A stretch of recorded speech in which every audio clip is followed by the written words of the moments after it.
del paper que hablé bueno, primero con el doctor Mosqueira y después con el doctor Lacasí, es un paper que fue publicado en la revista Neurosurgery que comparaba la solución salina hipertónica versus el manitol para relajación cerebral durante la craniotomía. Esto fue una revisión sistemática y un metaanálisis. Ya podemos ver que fue publicado en la revista Neurosurgery y el equipo es un equipo brasileño de la Universidad Federal de Mato Grosso. Entonces, como comentario acá, eh, esta revista, bueno, tiene un factor de impacto de los últimos 5 años de un puntaje de 5, y acá podemos ver el ranking que ellos publican en su página con respecto a la revista de neurocirugía.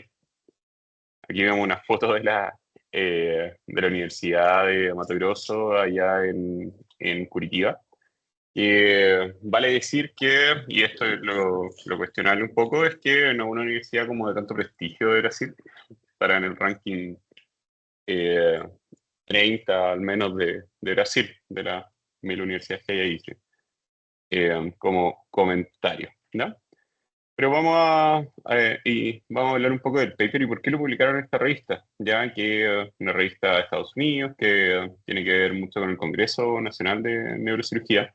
Entonces, que aparentemente tiene un alto impacto. Entonces, primero que todo, relajación cerebral. ¿Qué es lo que es? ¿Por qué vamos a hablar de ello? ¿Por qué es importante? ¿Y por qué es diferente a lo que está publicado en otros settings como el de urgencia, el de UCI, que habla más que nada de el manejo de la PIC, pero no así de relajación cerebral, que es algo más que implica mucho más a los anestesistas, a los neurocirujanos, ¿ya? La relajación cerebral describe la relación entre el volumen del contenido intracraneal y la capacidad del espacio intracraneal cuando el neurocirujano abre el cráneo y la dura. Y entonces ahí vamos a tener esta descripción. Y esto lo voy a pasar más rápido, porque siento que ya todos acá son bien entendidos en el tema. Una vez que abren el hueso y la dura, el estado de relajación cerebral se puede evaluar mediante una inspección directa y palpación. Esa sería una evaluación subjetiva, que así es donde se evalúan la mayoría de todas las revisiones que hay en todos los trabajos. ¿Ya? No así como una medición más objetiva, que sería mucho más difícil de medirla y más invasiva. La incidencia de una mala relajación cerebral, y esto está publicado en el British Journal en una revisión que hicieron el 2020, si no me equivoco, es que es muy variable. ¿Por qué? Porque la forma de medirla es muy diferente y depende de cada neurocirujano, entonces es difícil. Y el espectro de cuál es la incidencia de esto va entre un 5 y un 30%. Las causas son multifactoriales, todas las sabemos, va a depender de que en nuestro checklist durante una neurocirugía, que aquí podemos ver lo que está publicado en el British Journal, cualquiera de estos eslabones que vayamos perdiendo va a alterar nuestra relajación cerebral. Entonces ellos proponen este checklist, que lo encontré súper bueno y por eso lo dejo acá, de qué es lo que hay que hacer para evitar una mala relajación cerebral, ¿ya? Y aquí hablan igual de la hiperosmolaridad, ¿ya? De un suero hipertónico, como el manitol, que aquí es lo que ellos usan, pero también el otro que se puede usar es el suero hipertónico. ¿Y cuáles son las intervenciones que uno puede usar? Bueno, acá, en el mismo paper de la British Journal, eh, hablan del uso de manitol, en la dosis que sabemos, o el suero hipertónico, que va de un 3 a un 7%. Esta es alta diferencia, y es porque la verdad no hay muchos estudios demostrados de cuál es la dosis recomendada. Y ellos aquí destacan que el inicio de acción es básicamente el mismo.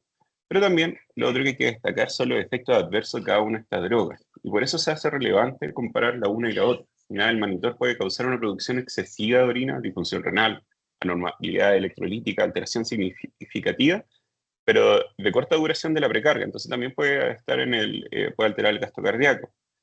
Y esto, la verdad, es bien tolerado en pacientes con gasto cardíaco normal, pero en algunos que están ya un poco dañados pueden verse afectados su gasto cardíaco y su presión, su hemodinamia.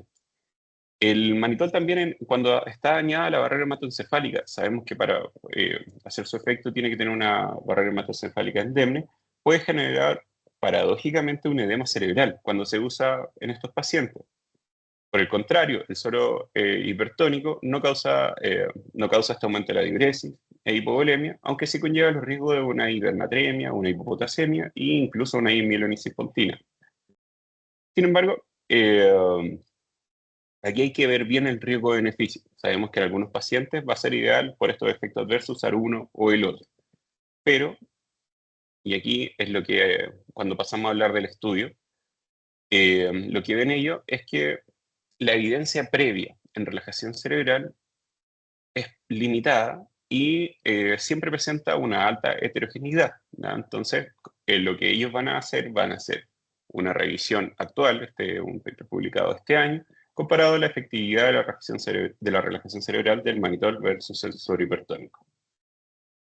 Y esto lo hicieron por medio de una revisión sistemática y un metaanálisis. Entonces vamos a hablar de la metodología.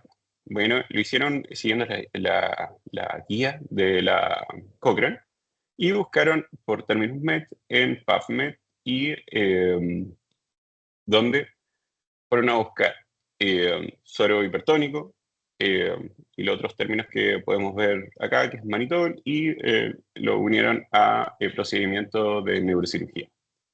Dos autores independientes hicieron la búsqueda, que eso me parece importante destacarlo en un metaanálisis, en una búsqueda sistemática. Los criterios de selección fueron que hayan sido ensayos controlados, randomizados, que compararan la suero hipertónico con el mannitol, y pacientes que hayan ido a craniotomía. Es decir, dejaron de lado todos los pacientes que venían con TEC o algo, que sabemos que hay mucha literatura sobre eso, y que reportaran al menos un outcome. Los criterios de exclusión fueron pacientes menos de 18 años, que el lenguaje no fuese en inglés, como revisiones en español o algo así, y los resúmenes en congreso. Entonces, ¿cuáles fueron los outcomes a medir? Lo primario. ¿Ya? ¿Cuál es el objetivo primario de esto? Medir la relajación cerebral por medio de un score que ellos utilizaron. Y aquí lo que yo pude leer es que hay varios scores, ¿ya? Que unos puntúan entre 1 a 4 puntos, 1 a 3 puntos. Y en el que usan acá es de 4 puntos. Y básicamente que lo que fueron a hacer los autores, que cuando en los trabajos publicaban como bien relajado, falta de hinchazón o algo así, eso lo tomaban como bien relajado, ¿no? Y así pudieron unir entre una dicotomía de si es que estaba bien relajado o mal relajado, ¿no? Por eso los outcomes secundarios que fueron a medir el requerimiento de una dosis adicional, la ocurrencia de déficit neurológico posterior a la cirugía, balance de fluido, parámetros hemodinámicos, débito urinario, ingreso de fluido, la PVC, la PAM máxima y análisis de laboratorio que pudiesen publicar estos trabajos. Además, en un subgrupo de tumores supratentoriales tomaron el volumen del tumor para hacer un análisis regresivo, a ver si es que el volumen del tumor podía afectar y confundir en este estado de relajación al momento de abrir la dura, ¿ya? El riesgo de seco también se usó la herramienta de Cochrane y evaluado también, ahí se me borró, pero evaluado también por al menos 3 autores, ¿no? Independientes. Entonces el análisis estadístico fue usando R, en outcome binario se usó el odds ratio y en continuo se usó la diferencia media o la diferencia media estándar, ambos con 95% de intervalo de confianza. La significancia estadística se estableció con una P menor a 0.05. La heterogeneidad fue examinada usando la I al cuadrado, siendo significativa mayor a un 25%. Y se aplicó el modelo de Mantel-Gens. Además, se hizo esta meta-regresión evaluando la conexión del volumen del tumor y relajación cerebral. Eso yo lo encontré como lo menos significativo de este estudio. Entonces, ¿cuáles fueron los resultados? Se quedaron finalmente con 16 estudios randomizados, del total de 188, que fueron duplicados 75, y después del filtro que hacen los autores leyendo el título y el abstract, se quedaron con 16. Y ahí eliminaron los que habíamos hablado de los factores de exclusión. Entonces tenemos 16 RCT, que en total incluían a 1031 pacientes. Vamos a ver la tabla 1, que describía los tipos de trabajo y el peso, la verdad, de cuántos números de pacientes tienen y cómo compararon ambos grupos. Y aquí es importante destacar, bueno, todo alrededor de 30 pacientes, ¿ya? Excepto el último. Y vamos a concentrarnos un poquito en la dosis que usaron de 5 ml por kilo al 3%, otros 2,5 al 7,5%. Y finalmente eso es lo que varía. Nada, varía un poco en cuanto a la dosis usaron de suero hipertónico. Y cuando ya pasamos a ver los resultados, vamos a ver el forest plot, ¿ya? Lo que finalmente qué nos dice este trabajo y cómo lo hicieron. Entonces, lo primero, el resultado primario, el outcome primario, fueron analizar la relajación cerebral. Y aquí, yo creo que lo principal de este trabajo y lo que nos muestra es que vamos a ver la relajación cerebral comparando suero hipertónico versus manitol y vemos que tiene un odds ratio favorable para suero hipertónico de 1,68 con entre 1,22 y 2,3 el intervalo y con una baja heterogeneidad, de un 0%. Entonces esto nos habla de que la relajación, al parecer, al usar una dosis de cada uno, sería favorable al suero hipertónico, como lo podemos ver acá.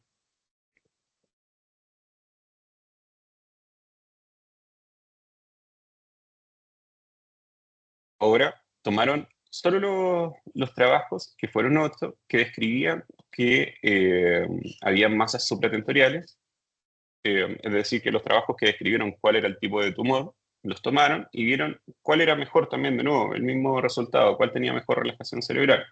De nuevo, favorecía al suero hipertónico por sobre el manitol. Y también con una baja heterogeneidad. Entonces, al menos en estos dos outcomes tenemos baja heterogeneidad.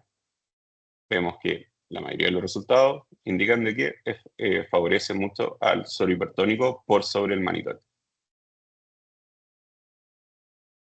Y otra cosa que me llamó mucho la atención, cuando fueron a comparar la necesidad de una segunda dosis, un booster de alguna sustancia osmóticamente activa, se vio de que el suero hipertónico necesita menos segunda dosis que el manitol. Y esto lo podemos ver en la figura 4, donde tenemos un odds ratio de 0,43 y la diferencia fue un 14% que necesitó de segunda dosis de suero hipertónico versus un 28% de manitol. Y podemos ver ahora en la figura 5, y esto también con una baja heterogeneidad. En la figura 5 vemos la tasa o la incidencia de déficit neurológico, donde no hubo una diferencia significativa, también con una baja heterogeneidad.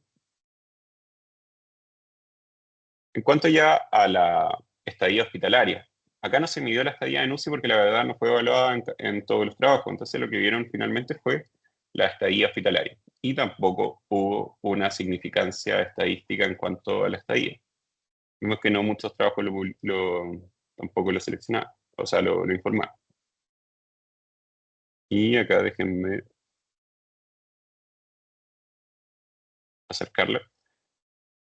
Vamos a ver ahora este otro forest plot que nos indica ya los otros parámetros en cuanto al débito urinario, al balance hídrico, a la PVC y a la máxima presión media. ¿Ya? Vemos que aquí ya la heterogeneidad aumenta. ¿Ya? ¿Por qué aumenta? Según lo que describen los autores, es que al parecer el basal no estaba bien informado o no era informado de la misma forma en todos los estudios, entonces eso podía variar mucho en lo que se podía medir. Pero vemos que hay una diferencia significativamente estadística a favor del suero hipertónico en cuanto a que los pacientes orinaban menos, con una media de menos 500 ml, y también tenían un menor balance hídrico, es decir, menor volumen ingresado. Y esto la verdad que tiene igual una plausibilidad biológica según lo que estuvimos comentando en las primeras diapositivas.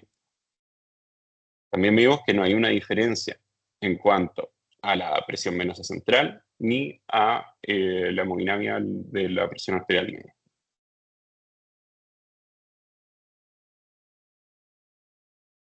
Vemos los otros resultados también que se fueron a medir, también, de nuevo, con alta heterogeneidad, fueron a medir wow, fueron a medir el sodio posoperatorio, y aquí hubo una favorecida obviamente al manitol, ya que el suero hipertónico generaba una mayor hipernatremia, con una diferencia media de 2 a 4 miliequivalentes.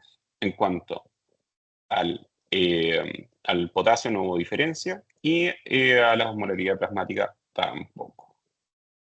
Y esta es la regresión que hicieron para ver si es que el tumor, el volumen del tumor, afectaba o no en algo la medición de la relajación cerebral, en la que, según lo que informan, no hubo una diferencia estadística. Esto me pareció interesante, este metaanálisis, y por eso lo compartí, lo quise compartir con la doctora Mosquera y con el doctor Lacasi, que una vez cuando fui ya a ver como el riesgo de sesgo de estos estudios, la verdad que había un muy bajo riesgo de sesgo, y el funnel plot no mostraba que también había una buena distribución en cuanto a los trabajos, ¿no? Entonces me pareció que, al parecer, podía ser importante lo que estuviese diciendo este trabajo. Entonces, ¿cuál fue la discusión que proponían los autores? ¿Ya? La relajación Lito, cerebral fue... Dígame, profe. es que yo, bueno, te agradezco la presentación, pero de repente entiendo tu punto, pero cómo yo creo que no todos los, sobre todo los becados más chicos de primero, etcétera, no cachan bien por qué es importante eso que tú acabas de mencionar. Eh, por qué es importante lo del funnel plot, que es lo que busca más o menos, por qué es importante ese cuadro que está mostrando con colores verdecitos, o explícalo un poquito más detallado. Ya, ya es súper importante cuando uno va a buscar en un meta-análisis, evaluar y que sea publicado, como es de buena costumbre, me dijeron en una clase, ¿no? De publicar este funnel plot. ¿Por qué? Porque nos va a hablar del sesgo de publicación. Cuando uno evalúa el metaanálisis de todos los trabajos que están publicados, que uno puede rescatar, finalmente, si esto está hacia un lado de los resultados del odds ratio o al otro lado del otro odds ratio, nos habla de que probablemente falten estudios de que indiquen el otro resultado, es decir, que probablemente haya un sesgo de publicación, nos falta un poco ampliar la búsqueda. No sé si eso responde a su pregunta, doctor, o si me puede ayudar un poquito en la explicación. O sea, sí, es lo mismo que dijiste, ¿no?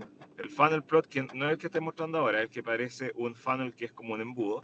La gracia que hace busca lo que, como tú bien describiste, el sesgo publicación. Y esto es importante porque si nosotros incluimos en el metaanálisis solamente trabajos publicados que tuvieron resultados positivos, obviamente va a estar secada el análisis final del metaanálisis. Entonces, por eso es relevante incluir o tratar de descifrar un poco si los trabajos que están publicados eh, contienen ambos grupos, ¿no? Los que fueron positivos y negativos. Entonces, por eso es tan relevante ponerlo en un metaanálisis.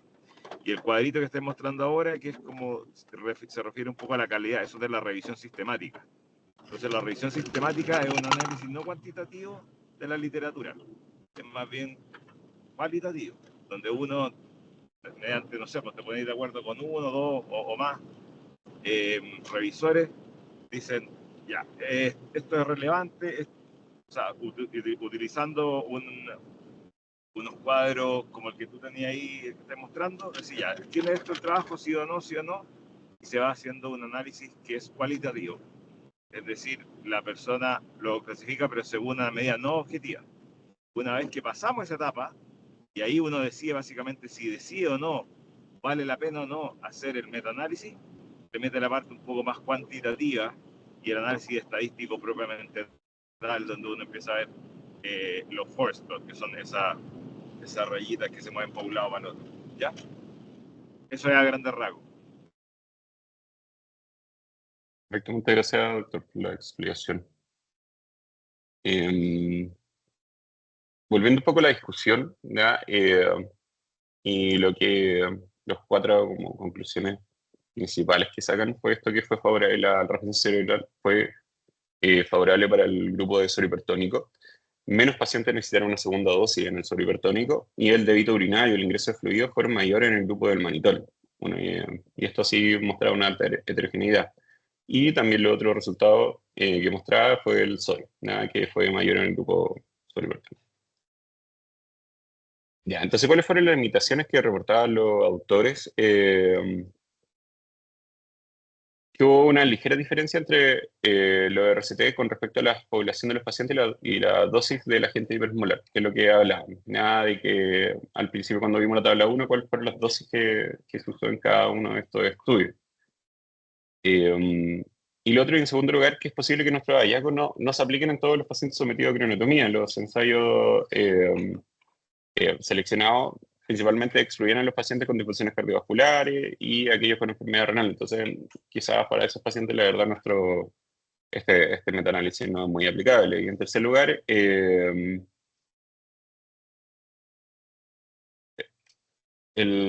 tercer lugar, incluimos todo el ensayo, se evalúan dos agentes hiperosmolares para craniotomías para todos los motivos, lo que puede resultar un pronóstico diferente para la craniotomía en sí, o sea, dependiendo de la causa quirúrgica. Comentarios, queridos profesores, colegas.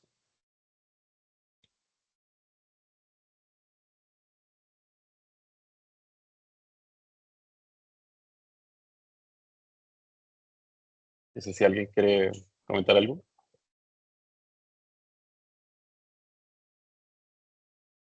Doctora Benavides, por favor. Hola, ¿cómo están? Doctora. Gracias, Julito, por la presentación. Bien buena. Yo voy a opinar algo un poco más de la clínica y le voy a dejar el pase a los expertos que opinen de la parte más metodológica y de análisis estadístico.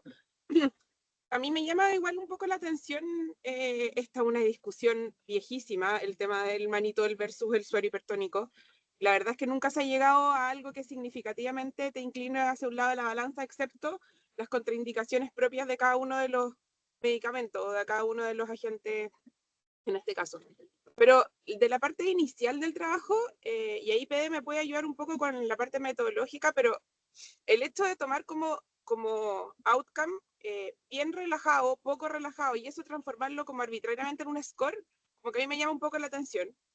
Además de que han habido otros trabajos un poco más, no sé si rigurosos, pero que han tratado de dejar esto un poco más allá que la parte subjetiva, porque depende mucho del cirujano si te va a decir que está bien relajado o mal relajado, y eso nosotros lo hemos visto. Al doctor Meri le podéis sacar el cerebro de la cabeza y va a seguir encontrando que el paciente no está bien relajado desde el punto de vista cerebral.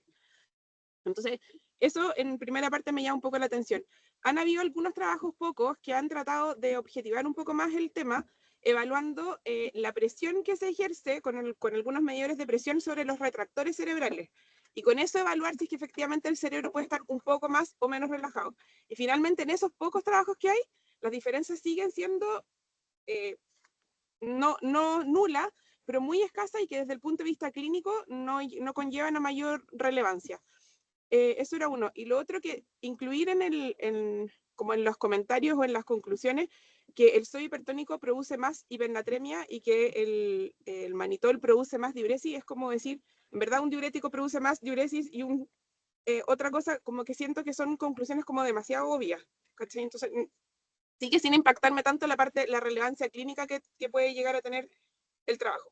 Desde el punto de vista metodológico, me quedo a un lado porque se lo dejo a los expertos. Y lo último es que lo que me llamó la atención que no presentan es que si en estos trabajos se midió o se evaluó si es que había algún otro tipo de metodología que pudiese disminuir o que pudiese favorecer la relajación cerebral, y que no se ocuparon dosis estandarizadas de los agentes como relajadores. En este caso hablan del suero hipertónico en ml, nunca lo ponen como ml por kilo, una dosis por kilo, y no sabemos si es que están comparando dosis equivalentes, porque si a un paciente le ponéis 0,5 gramos por kilo de manitol y lo comparáis con 2 ml por kilo de suero hipertónico, como que estamos comparando dosis que no son equivalentes. Entonces ahí me quedó la duda si es que yo no lo entendí bien o si eventualmente no estamos comparando cosas equivalentes. Eso. Y totalmente, yo me creo lo mismo. Tener una evaluación subjetiva para esto, yo creo, por eso no llegamos a una conclusión de cuál es mejor uno del otro, así como para llegar a una receta de cocina que creo que no vamos a llegar. Y es por la evaluación subjetiva de los neurocirujanos. Y lo otro que, claro, no hay un uso estandarizado de la dosis del sodio en este metaanálisis. Me encuentro totalmente la razón. Sí, finalmente lo destacable era el outcome primario, que era como ellos se encontraron mejor relajado con suero hipertónico que con manitol, que eso es como, y que el otro que necesita una menor tasa de segunda dosis, que lo vemos igual en la clínica. Eso es lo que me llamaba la atención. Pero el resto era obvio que iba a orinar más con manitol, obvio que iba a tener mayor hipernatremia con el suero hipertónico.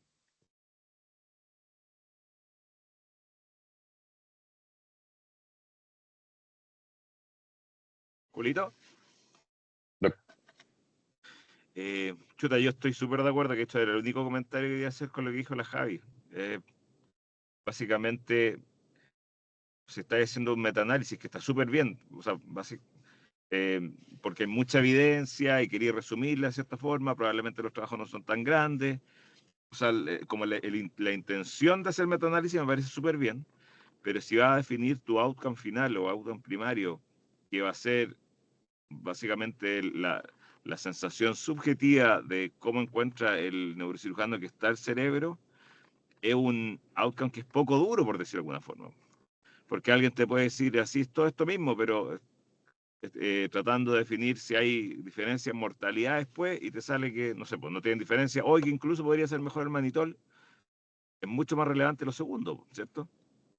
Entonces, creo que, claro, es más difícil de hacer porque necesitáis, bueno, y una forma de hacerlo más objetivo, claramente, pero creo que sería mucho mejor metaanálisis de un punto de vista de aplicación también, ¿ya? Porque tal vez el cirujano se puede sentir mucho peor, que no hay relajación, pero si el desenlace objetivo, cuantitativo, el paciente sale mejor, creo que es una mejor forma de hacerlo. Entonces, probablemente ellos utilizaron un desenlace que estaba disponible en la literatura, fácil un poco de medir, con este score medio subjetivo, pero creo que es una gran falencia del trabajo y por eso no está en una revista probablemente más de mejor score, etcétera. Igual es buena pega, ¿eh? Yo no le estoy sacando mérito al trabajo, pero porque es buena recolección de datos y todo, revisar todo, pero creo que, claro, podrían haber cambiado eso y tal vez podrían haberlo publicado en un lugar un poco mejor. Algo más te iba a decir, deja. Y se me olvidó. Bueno, si me acuerdo te digo de nuevo. Eso. Claro. Sí, incluso las revisiones narrativas que encontré ya en revistas mucho más importantes, como la del British Journal, que encontré súper actualizado, hablaba lo mismo, de lo difícil que es buscar cuál es mejor uno del otro por el hecho de que las mediciones por lo general son subjetivas, no son objetivas. Tampoco ellos se casaban cuando leemos la última edición del Cotrell en neurocirugía también. No dice cuál es mejor que otro, sino que nos plantea las dos opciones en el uso. Incluso el Cotrell se queda un poco corto en cuanto a las dosis a usar. Eso me llamó la atención. Por eso después fui a buscar este trabajo y me llamó la atención. De forma busqué en PubMed, hice como una búsqueda, la que hicieron ellos. Y me di cuenta de, claro, metaanálisis, así como lo más alto en evidencia, no hay mucho en cuanto al intraoperatorio. Para PIC y otras cosas sí hay, porque obviamente están midiendo en forma objetiva. Pero en cuanto a relajación cerebral para cirugía, no hay.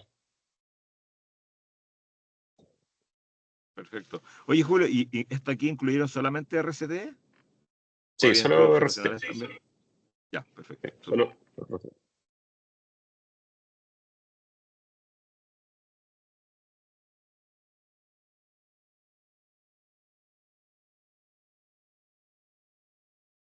¿Hay algún otro comentario por ahí? ¿Y qué hacemos ahora? ¿Cambiamos? ¿A cuál nos cambiamos?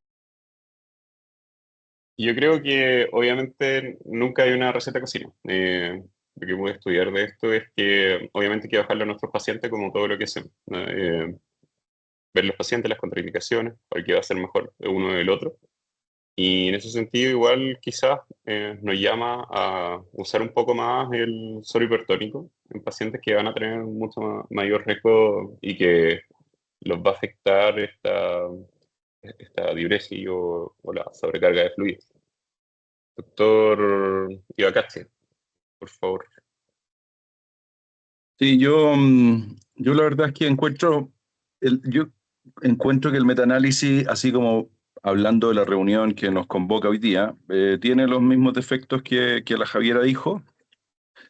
Y como todo metaanálisis, uno lo deja siempre con la sensación de que algo faltó, de que algo estuvo mal, de que hay pocos metaanálisis que uno siente que te ayudan en algo al final, más allá de hacer una revisión y que alguien tiene una publicación. Esa es mi opinión al respecto. Ahora, lo que no quiere decir que hayan buenos metaanálisis que en realidad han sido súper buenos para aportar. Este es uno de los que se queda corto en ese sentido. Ahora, más importante que eso, quiero aprovechar de felicitar al Julio y a todos los residentes que se han expuesto a esta instancia de venir a presentar un trabajo a esta hora en la mañana y con los staff y todo el cuento. Yo creo que es una buena instancia de aprender. Así que felicitaciones por eso, Julito. Y lo otro, aprovechar de anunciar que a partir del próximo mes, probablemente a mediados del mes, vamos a iniciar el Journal Club de los residentes. Y eso va a ser en horario hábil. Probablemente todos los lunes no tenemos claro todavía el día, por eso nos vamos a demorar un poquito más en partir. Y ahí están obviamente los staff también invitados, pero esto va a ser un Journal Club donde todos los residentes van a tener que presentar obligatoriamente algún trabajo que a ellos les parezca como interesante. Así que aprovecho de anunciar ese cambio que va a existir a partir del próximo mes. Gracias. Gracias.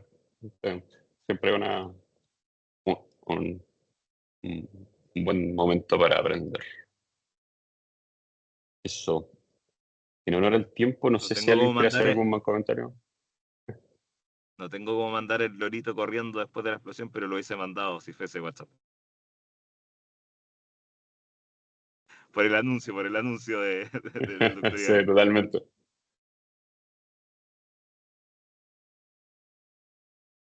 Pero creo que los de tercera ya estamos exentos de... No, yo creo que no.